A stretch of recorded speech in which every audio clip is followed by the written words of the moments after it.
Thank you, Madam Deputy Speaker. Can I refer to my register of members' interests? An impressive and assured performance by the Chancellor. Rightly, it was a no-harm budget, aimed at steering us through treacherous waters, a light hand on the tiller essential. I'm sure that, like all colleagues, it's been heartbreaking to hear from so many businesses of their dire circumstances.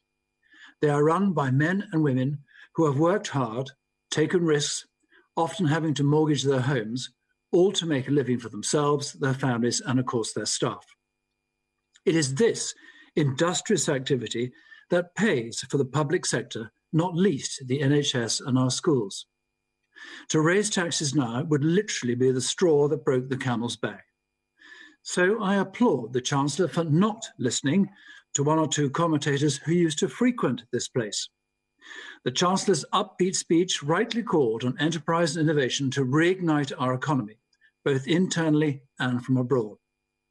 Global Britain requires low taxes, less state, and a lithe public sector.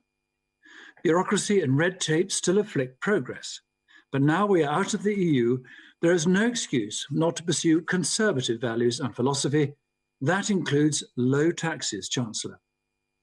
Levelling up is an expression frequently used by the government, and nowhere is that more needed or more deserved than South Dorset. At or near the bottom of every source of funding for decades, it's our turn to be nurtured.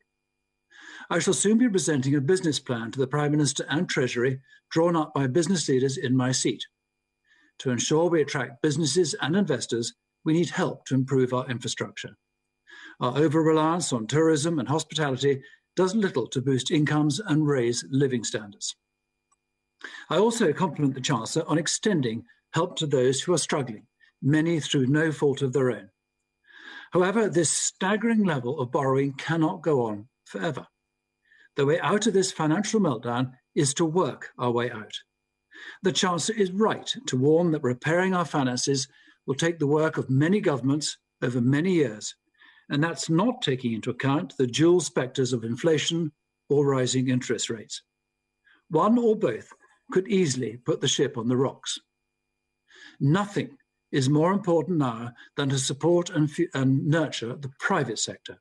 And I welcome the extension of the business rates holiday, the VAT cut, and the new restart grants and recovery loan schemes.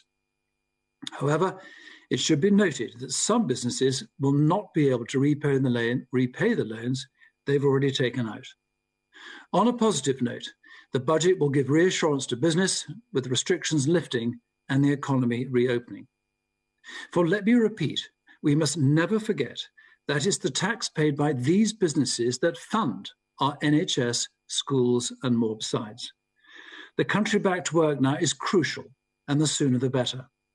With an eye-watering debt of £2.8 trillion, the Chancellor is right to promote growth, and more growth. That is not a license to splurge money now and hike taxes later.